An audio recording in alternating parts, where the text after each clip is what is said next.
And so to come back to your journey again, to your career, so you started off with JLL, and then what was next? Like what was your role there, and then how did you grow up in your career after that? Oh yeah, when I joined JLL, I started as a runner.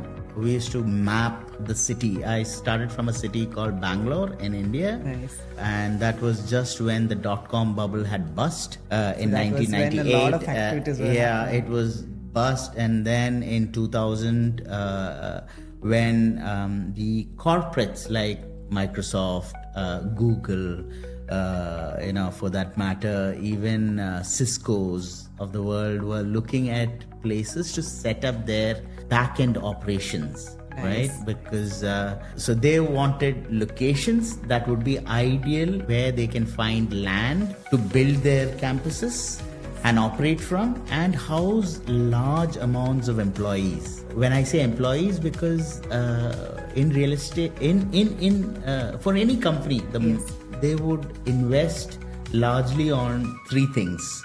One is their business in itself, whatever the business is.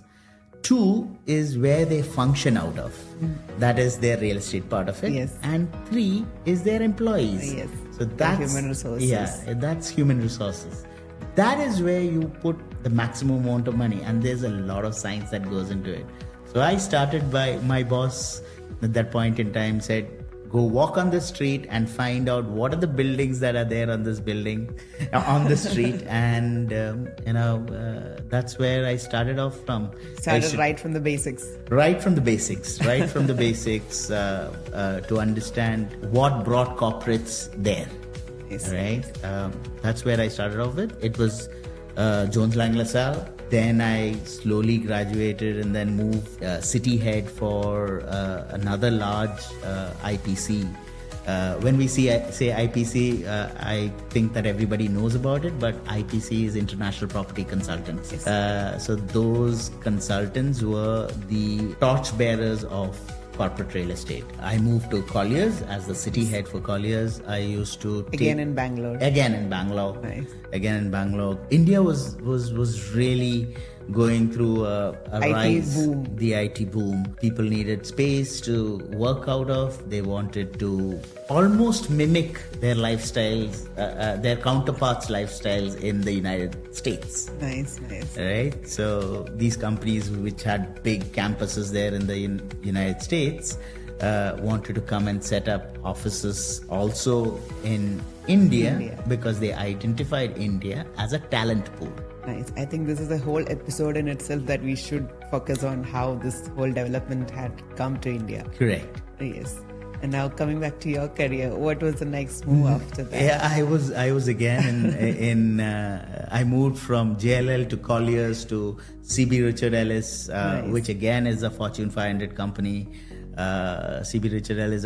In CB Richard Ellis, I was taking care of transactions. In fact, that was one of the places where I saw a very, very large transaction takes space. A company by the name Cisco, which actually I also assisting with regard to identifying land, to understanding how they would raise money to develop that project, that campus and all, design the campus, project manage the campus to develop it, assign the developer. On all the sides, all the steps of it. Right, assign the developer and then, actually move into the campus. So it was a great story.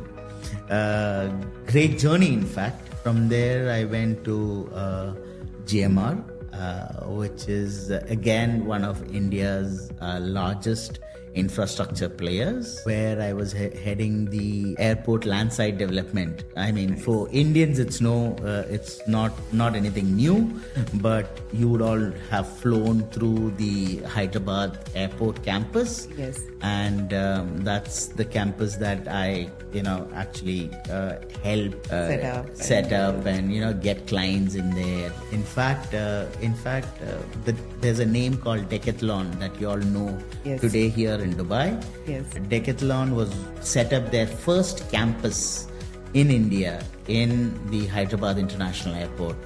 The first ever campus. This was back in 2012. In fact, I was instrumental in bringing this company to India. and from there on, it's history, It's because history, yes. they've grown grown everywhere there, yes. folds in India, in Asia, and then here in the United Arab Emirates, where we're doing the show from. Nice. Yeah, that's as much as my career in terms